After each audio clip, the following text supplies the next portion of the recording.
Just how deep can a dream sink before it drowns you? As I grappled with quicksand and my idealistic fantasies, I learned that sometimes the most chaotic adventures lead to the greatest revelations.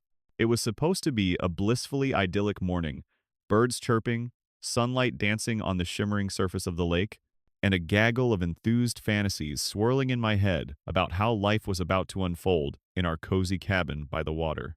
If only a warm, fuzzy feeling could mask the grim reality waiting for us behind the majestic pines. After stepping over the threshold, the soft sprigs of grass eagerly covered our boots, which, thanks to the previous owner's charming vagueness, I would soon realize was actually an insidious cover-up for "get ready to sink." So when the property agent glanced over her designer sunglasses and casually dropped, "You might want to watch out for the soft spots on the lawn," with the casualness of someone mentioning the weather, my heart dropped. Not unlike the fate of our new property, I suspected. "Oh, delightful," I exclaimed, sarcasm oozing from every syllable. Of course, the fates had revelry planned for us. Olivia, my adventurous friend and resident voice of reason, shot me a concerned look. "Jamie, you didn't." And before she could even finish that sentence, I felt it. The ground beneath me felt like my enthusiasm had turned into a trampoline. And jackpot, hands deep in low-grade quicksand. Here we go. Cosmic justice was clearly on the prowl, ready to take me down a peg or two for every daydream I had dared to indulge in, and I can assure you, it was fueling that ironically soft-spotted debacle. The squelch of my boots sinking into the earth elicited a series of squeaks that even the mice would find inappropriate. "Is this place even safe?" Olivia poked her head over her shoulder just to strategize an escape route, but her practical mind was clashing superbly with my wishful thinking. "It's just character," I hollered back, trying my absolute hardest to sound optimistic while internally I was screaming like a banshee. As I flailed my arms and attempted to regale the image of myself hiking up to sun-soaked breakfasts and afternoons of blissful serenity, the words, "quicksand," kept circling in my mind like a pesky fly whose death I had forgotten to enact with my new high-concept home. In a stroke of horrible luck, who should come slinking into view but Harold Vance, the grim reaper of cabin dreams himself. There he stood, a snarl plastered on his face that could make onions weep. Why on earth he had taken it upon himself to monitor our every move was beyond me. But at that moment, he embodied everything wrong with the disgruntled former owner. "You call that a lawn?" he bellowed, each syllable dripping with smug satisfaction. I resisted the urge to scream at him. "Yes, and what part of this ongoing sinking fiasco do you find delightful? Hell hath no fury like a woman whose dreams are wilting faster than her rosebush." And there I was, face to face with the absolute embodiment of irony. The former owner who was now futilely enjoying his unwelcome front row seat to our disaster, while relishing the absurdity of our travails. "You lurk around here like a misunderstood character from a gothic novel," I spat, feeling the frustration boil over. His response was to chuckle, as if he had uncovered golden treasure instead of a buyer's remorse waiting to happen. "I told you about the land, Jamie." His voice was thick with satisfaction. Oh joy! Did he also hand out medals to buyers for enduring calamity? If I ever had the pleasure of demonstrating spontaneous sarcasm, it would be right then and there. Olivia finally broke free from her analytical haze. "This was such a bad idea. You know that, right?" she sighed, her practicality beginning to fray at the edges. "At this rate, we won't just be buying a cabin. We will need all new counseling sessions." Little did she know, I was ready for an all-out brawl against life itself. "Maybe it'll be a month-long retreat. A new life plan centered around don't buy sinking assets, 101, I hollered, realizing my wit was improving with every sarcastic wince I experienced, giving me a slight high on delusion as our feet squelched deeper into oblivion. As if the universe itself found us thoroughly amusing, I could swear the trees were cackling, mocking us with the wind rustling through their leaves. Each time I sunk another inch, I could almost hear the other woodland creatures slapping their knees in gleeful distress. The cabin was supposed to be a sanctuary, a retreat, a place where dreams would blossom. Instead, it felt like we were auditioning for Survivor, Quicksand Edition. But amidst this chaos, a surge of determination kindled inside me. I wasn't going to let a bit of earth absorb my dreams that easily. Uprooting the essence of what was left of my dignity, I announced, "All right, we're not giving up. Time to fight back." "Are you challenging the quicksand?" Olivia raised an eyebrow, her skepticism sharpening to a fine point, but there was a flicker of amusement in her eyes. "You bet I am." With a determined stomp, I declared war against this deceptive patch of sod, longing for a victory dance that would leave Harold choking on his own smirk. The cabin might have its issues, but some part of me still believed, against all odds, we could turn this disaster into an epic story. What other absurdities would this cabin unleash? Would we uncover hidden treasure, or should I just brace for an alchemical disaster that would make Houdini weep in disbelief? The adventure was claiming its chaotic course, and for now, I was ready to embrace it. It was as if someone up there had uncorked a bottle of existential chaos and decided to serve it straight from the tap. We were practically submerged in quicksand, an agonizing mix of rising panic, sinking boots, and the gleeful cackles of that insufferable Harold Vance.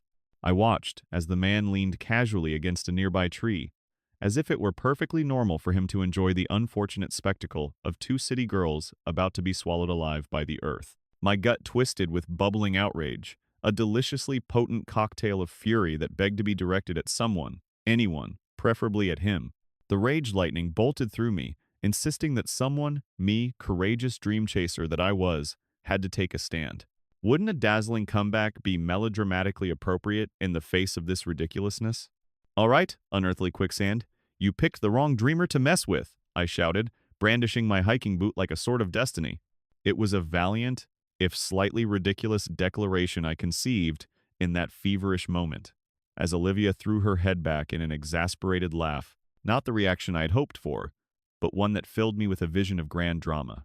"What's next, Jamie? Are you going to tango with the foliage?" she chimed in, amusement coloring her voice. "I'll tango with whatever it takes to stay above ground," I retorted, snorting defiantly at the encroaching moisture devouring my feet. This was turning into a battle of sheer willpower, and I was determined that I would not be the one to lose to a patch of land that didn't understand the concept of boundaries. Sinking deeper into the ground was almost poetic, a long-forgotten metaphor rising to the surface like unwanted laundry. When life hands you quicksand, do you let it engulf you whole? Absolutely not. I started swinging my arms, each motion a mix of flailing fervor and premature victory. "If it's a battle you want, it's a battle you'll get," I yelled at the ground, escalating my theatricality. The more I dipped, the funnier I became, at least to myself. Meanwhile, the symphony of despair reached me in muffled giggles, as I realized just how ridiculous and absurd the prospect of an epic struggle against nature had become, not to mention the epically critical audience. Not that the universe was prepared to give me an easy out. I recalled the sparkling anticipation that had first inspired our ill-fated purchase: fresh air, cozy fireside chats, treats from nature's bounty. But now I was floundering on the doorstep of near imminent catastrophe, plunging neck-deep into dishonorable homeownership gone wrong. "Admit it, Jamie. You've idealized rural living like it's a Hallmark movie, complete with deception, betrayal, and a hefty dose of buyer's remorse." An airplane of my own thoughts flew overhead, mocking my every desire to bask in the wild beauty of the lake. Why did I let some overpriced hotshot realtor who clearly answered to the title of Linda the Incompetent sweep me into a fantasy of delusion? I want my getaway, not a second-rate haunted mansion story. My stifled fury roared through the air, stirring the leaves into whirling crescendos. Then came an unexpected moment of synergy. I met Olivia's eyes, and we shared a mutual understanding.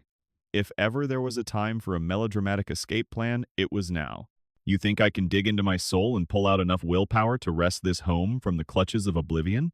I questioned, springing to life like the last leaf clinging to its branch in autumn. "A symbol of strength amidst impossibility," Olivia breathed theatrically, sobering the laughter as she came alive alongside me. "Together, we can strategize. Like a couple of DIY warriors taking on a monster," she continued, the spark of adventure igniting a frantic urgency. With every over-the-top gesture, we marshaled an army of determination to defy gravity, or at least the damp abyss clinging to my shoes. We're not just two city girls anymore. We're cabin connoisseurs. We'll stage a full-scale rescue operation. My excitement, somehow contagious, bubbled over like an effervescent soda exploding in a rookie mixologist's hands. As I wiggled and forced my boots to regain some ground, Harold's bemused expression did wonders for my resolve. I could feel the cosmic laughter of nature surrounding me, leaning into our silly attempt at resilience. "This is it, Jamie. It's now or never," Olivia hollered amid our antics, her laughter perfectly embodying the chaotic victory we were gearing up for. Could this keep escaping Mother Nature be more amusing than actual work? I wondered. We strategized, bickering over how to thwart the quicksand. I stepped boldly, deliberately lifting my foot as if I were walking on the moon. This is beyond a science experiment, Jamie. Olivia chuckled, already plotting an escape tactic. We should get out while we're still one step from being measured in inches. Our giggles intertwined with the tension of our predicament, nudging at the edges of laughter during a fight with gravity. And just like that, alongside my prideful stomp of defiance, I turned the old cabin from emaciated horror story to cherished treasure chest, for the sheer joy of battling back. Would this cosmic prank turn from comedic chaos into triumphant epiphany? I refused to believe otherwise. As I wrestled with my boots, feeling the mysterious forces at play lose their grip, a surge of triumphant energy transported me beyond the primal fear of being pulled beneath. With Olivia drawn into my ludicrous plan, we clung tight to the hope that somehow we would turn the tide on all those slapstick troubles. A plan was brewing midst the squelching chaos, and every fiber of my being hummed with a thrill of mischief. Who knew such trials could be so wildly entertaining? In the vibrant tableau of the universe, we were two brave and foolish fools ready to laugh in life's face. Now, what ridiculous twists awaited us as we prepared to outwit the universe?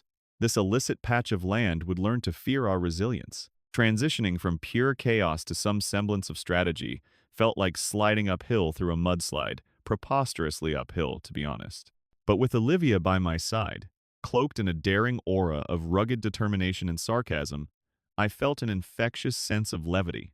All right, Plan A. We turn this sinking situation into something resembling a slapstick masterpiece, I hollered, waving my arms in exaggerated gestures. Olivia stifled her laughter and instantly fell into her geologist mode, pulling out her phone like a tech-savvy superhero, ready to examine our disastrous surroundings. We need empirical evidence. Let me take some readings, she declared as she crouched down, fingers practically glowing with enthusiasm, while I stood half-sunken and exasperated. We had gone from clueless cabin occupants to DIY disaster warriors faster than you could say, help, huddled together. Our thoughts bounced between existential philosophy and practical construction tips, making it very unclear if we were masterminding a rescue plan or concocting the plot for an absurd rom-com. Should we consult a ghost? Maybe the ghost of bad decisions? I quipped, triggering a fit of giggles that bounced off the cabin's rickety walls. Olivia chuckled and retorted, "Listen, if at least one of them doesn't have a vendetta against adorable outdoor enthusiasts." She paused dramatically, narrowing her eyes at the increasingly threatening puddles. "We might be able to save our poor cabin from becoming a modern art installation called Trap for the Aspiring Adventurer." We both howled at the sheer ridiculousness of it all. I mean, who wouldn't want to step into a life-sized installation about urbanite folly and nature? Yet behind those laughs lurked the residue of our existential dread. With each squelching step I took, I ruminated on the previous owner, grumpy Harold Vance, who had probably concocted this mess while cackling maniacally from the tree line. Seriously, how did he manage to offload this ticking time bomb? I began to ponder aloud, while Olivia focused diligently on the ground with all the seriousness of an Oscar-nominated geologist. It occurred to me that I was well within my rights to be furious. I should have known the second I gazed upon the glorious serial killer overkill that is this countryside. I seethed, feeling awash with indignation. Inspector Gadget couldn't find his way out of this schematic.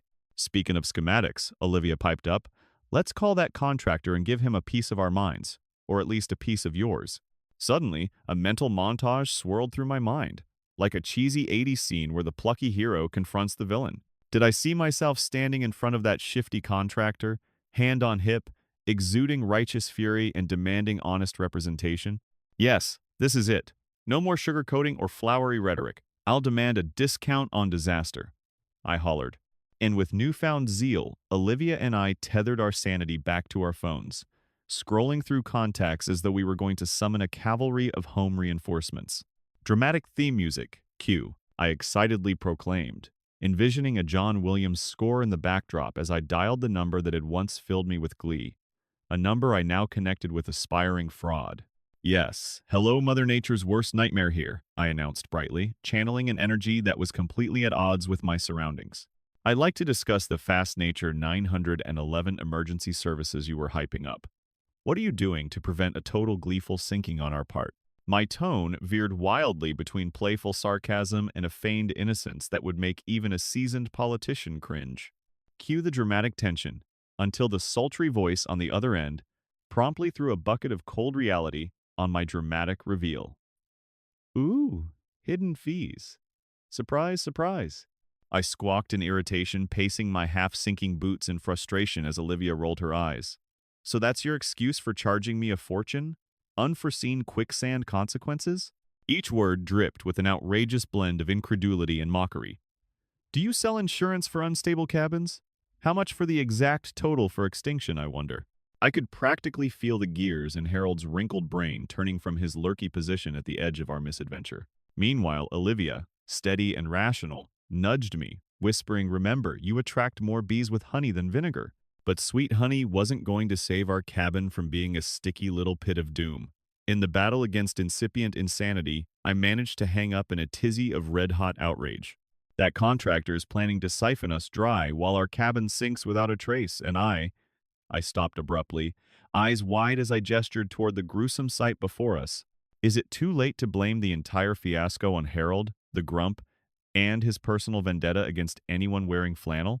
Did he secretly rig the land to drag us down? I threw my hands up, spiraling into another fit of laughter mixed with faux anger. Why was this entire episode turning into a caricature of a situation so ludicrous? With giggles still ricocheting between us, I glanced once more at the almost human contours of our disaster. What if the cabin and I come to some kind of agreement? I chuckled, fleetingly imagining a petition to persuade the land below to facilitate our idyllic escape. I mean, fair is fair. Give us a decent chance to own our folly. Are you proposing a sit-down? Why, yes. Just me, my quicksand companion, and then some charcuterie. The stuff that dreams are made of. Our laughter crescendoed into unforeseen joy amid impending doom, and we both began to believe that somehow amid the hilarity, we'd plot an escape, easily film-worthy in its absurdity. Just you wait, Quicksand. We'll show you that no cabin can keep two stubborn souls underground. A moment of absurd triumph, or impending embarrassment, awaited us just beyond the wooden door, and the true adventure was about to begin. As the echoes of our laughter settled into the dusty floorboards, reality continued to pile on like one of those bad rom-com tropes I suspected our lives had devolved into. I peered around the cabin, and the walls seemed to close in, each creak a laugh at our expense. All right, Jamie, let's have a moment of solemnity, I said, raising an imaginary glass to our impending doom. To Harold Vance, the world's most diabolical cabin seller. Not content to let us enjoy nature, he cursed us with quicksand while snickering from his perch. Olivia snorted while nodding her head, the gears in my head shifting from despair to outright revolt. What had I done to land on Harold's radar of vengeance? Did I inadvertently stand out like a sore thumb in my flannel, considering it was basically an invitation to set his wrath loose on unsuspecting nature lovers? Fueled by revolting indignation and a swig of cold coffee, thank you, caffeine, I found a renewed energy bubbling beneath my chest. Right, time to unleash the internet. Let's show Linda and all her minions from the last 5 weekends of atmospheric bliss that we won't stand idly by while they parade around our nightmares, I announced, excitement drenching my voice like it was a fine morning shower or a torrential downpour of trouble. Olivia's fingers were already flying across her phone, practically demanding the Wi-Fi gods bless us with some unheard-of connection speed. If we can expose Linda for the perpetrator of this residential calamity, then maybe, just maybe, she'll understand that her perfect life isn't all Instagram aesthetics and sunsets. My vision danced, a fantasy world where I was the heroic avenger of cabin buying blunders, waving a righteous finger at transparency and accountability while conveniently ignoring my own missteps. As I alternated between scrolling through Linda's posts and our cabin's reality, it soon became apparent that no amount of digital sleuthing could prepare us for the sheer absurdity of it all. Look, she's standing on a completely dry patch with a devil-may-care smile by the boathouse. Is that a filtered photo or just pure evil manifesting? I shouted dramatically, pointing at the glowing screen with an exasperated flourish. The image of a pristine cabin with crystal waters behind it haunted me like a bad sequel, where the audience knows who's going to get eaten alive. I reloaded the page as if somehow this time, the picture wouldn't threaten my sanity again. The audacity! Did she even acknowledge the cursed swamp under my feet? Was she wandering the lake with her minions sipping organic kombucha, completely unaware of my real-life horror show unfolding in 4K resolution? Olivia interjected with a wry grin. Well, considering she hid all her comments, I'd say she's well aware of the consequences. This is where the Jurassic Park of cabin life meets the pitfalls of social media bragging. A snicker escaped as we contemplated our post. Together, we forged a plan that would be both petty yet gloriously vindictive. This was a two-for-one deal of playfully exposing Linda and educating potential cabin buyers on the perils of quicksand-infested properties. I could picture the captions now. Is it a cabin or a nature-inspired sinking ship? Or, welcome to my quicksand nightmare, a home for your dreams, but most definitely not your survival. This time, the internet would be our comrades in arms, bringing us the karmic justice we so desperately craved. As we plotted our digital assault, the ground groaned beneath us, reminding me that I still lived in a potential death trap that somehow passed as real estate. Okay, but side note, I said, biting back nervous laughter, if the cabin fully succumbs to the quicksand existential crisis, how do we spin that to our followers? Olivia raised an eyebrow, pretending to ponder deeply. How about, why settle for a mere lake house when your home can dramatically capture the essence of inner turmoil? She suggested, her eyes sparkling with mischief. We burst into fits of laughter as I envisioned our Instagram story updates, narrating the day from glorious retreat to a philosophical treatise on cabin ownership remorse. A modern-day warning wrapped in witticism. The absurdity of our predicament was a comedy ripe for the plucking right under the noses of the world. But then, just as we were plotting our social media escapades against Linda, and possibly Harold, something caught my eye just outside the window. The figure of Harold loomed, his frown almost cartoonishly exaggerated, as if he were wearing a permanent scowl like a grumpy badge of honor. "Look at him, lurking like some sort of cabin-hating phantom," I exclaimed, gesturing wildly. "What does he think he's doing? Subtly stalking his previous owners?" Olivia peered over my shoulder, squinting as if trying to glean some insight into that chapter of angry history. "Maybe he's just monitoring how the quicksand takes the cabin," she joked, which only sent us further down the path of delirious laughter. But in the haze of our amusement, one thought flickered. Harold may have knew more than he cared to admit, and his angles could very well lead us to an uncharted territory of payback and retribution. Fueled by our shared absurdist panic and the threat of impending doom, it dawned upon us. Why don't we go confront him? Find out exactly what diabolical scheme he had cooked to make our lives miserable while charming his minions? With each passing moment, I felt the need to tether ourselves to the palpable chaos that seemed to flow in tandem with our ridiculous fantasies. Olivia, we must fast forward our antics. Kirking up the courage to confront this enigma is our next move, I roared, marching toward the door, perhaps more bravely than I felt, adrenaline blending with that caffeine-infused fervor. The absurd scene was waiting for us, and the outrageous nature of it all had never felt so promising. What secrets would Harold reveal? Would we unexpectedly discover the Northern Star to reclaiming our cabin from this watery nightmare? The saga was far from over, and deep down, the adventure was calling us. Time to deal with the real architect of our quicksand conundrum. There he was, the living embodiment of a bad decision, a shadowy figure lurking like a malevolent spirit from a campfire tale. Harold Vance, with his permanently furrowed brow and an expression that could curdle milk, seemed to thrive off our burgeoning chaos. I could practically hear the Mission Impossible theme playing in my head as I tiptoed toward the door. "Jamie, wait. What's the plan here? Are we going to confront him with heavily dramatized accusations and an unopened jar of pickles as a weapon?" Olivia called after me, barely suppressing a snicker. I turned back, caught between the excitement of impending confrontation and the ridiculousness of our own imaginings. "Actually, it's a jar of raspberry jam. Clearly more useful in a sticky situation," I quipped, though I seriously doubted I'd have quite the culinary advantage against the grumpy yet crafty cabin overlord. As we approached the door, armed with nothing but outrage and awkward bravado, Harold tightened his lips in a way that suggested he was ready to unleash a torrent of unfiltered bitterness. I took a deep breath, summoning the courage of 1,000 campfire songs to keep my voice from trembling. "Excuse me, Mr. Vance.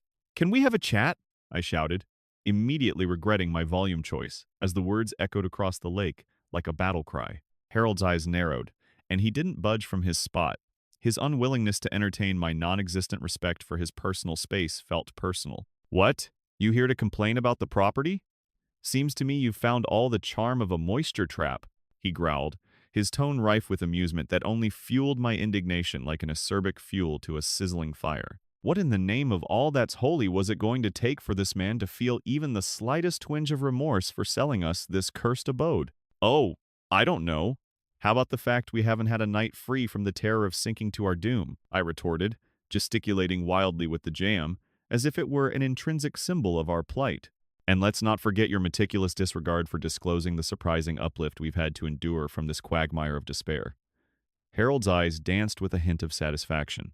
You really didn't think I'd let this little treasure go without a little charm? He shot back, a satisfied smirk surfacing as he watched us squirm under our own poor life choices. I shot Olivia a desperate glare, as her incredulous expression echoed my disbelief. Is this some twisted game to you, Harold? Are you throwing our painstakingly built dreams into the quicksand pit of your eternal bitterness? I challenged, the dramatic effects surpassing my own grasp on reality. I was expecting to be met with the gruff response of a stubborn madman. Instead, he just shrugged. Every cabin has its quirks. You think I bulldozed it just because? No way. Blessing in disguise, really. At least you won't ever tire of home-cooked adventures. Olivia's eyes widened, excitement bubbling forth. Did he just admit that he was aware we'd be sucked into this nightmare even before we signed the papers? She muttered with a mix of astonishment and incredulity. How can this guy be so cavalier about practically handing us a nature reserve with a side of chaos? The nerve! As I fought the urge to pummel him with my half-eaten raspberry jam, my brain clicked into overdrive, firing with strategies of righteous rebellion. You know, Harold, something tells me this whole quirk thing you've got going is really just a disguise for utter trickery, I declared, readying our impromptu exposé. Hide behind your jars of jam and bitter smiles. Just know we're ready to set the world straight on this charming little fiasco. The veins in his forehead twitched, as if my bravado had struck a nerve. My friend, the ever-reasoned Olivia, chimed in, and we're going to make sure no one else gets hopelessly entangled in your swamp of despair, Harold. This isn't over. Harold's expression shifted from amused with a dash of irritation to a steel-cold facade that screamed, "Don't mess with me." I couldn't help but feel a flush of satisfaction wash over me. We were finally taking a stand.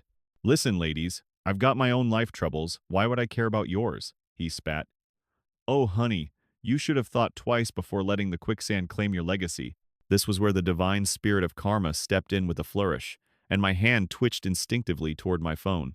You really would care if masses of potential cabin buyers discover your insidious omission of quicksand on your cabin for sale listing.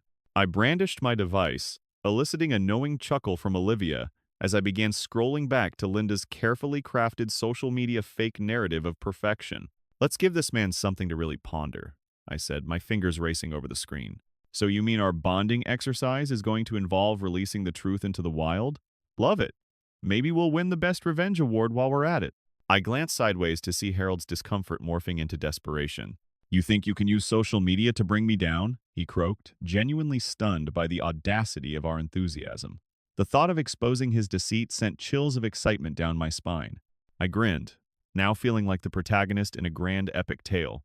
Oh, sweet Harold, the internet is a vast ocean, and you've just set sail onto turbulent waters. The weight of vengeance was as sweet as the jam intended for battening down the hatches against our quicksand-infested home. We're going viral, babe! I shouted cheerily, sharing ideas for the impending post that would highlight our delightful confrontation with the lake's bean counter. My rising excitement heralded the next chapter of our cabin saga. The standing around bickering was done. We'd harvest the seeds of information and plant them into the vast reaches of social media. As we made our way back toward the cabin with Harold's frustrated grumbling boiling behind us, Olivia and I high-fived like warriors returning from the battlefield. With cameras at the ready, we were about to publish our crusade against every charm that Harold knew how to twist into a deadly secret.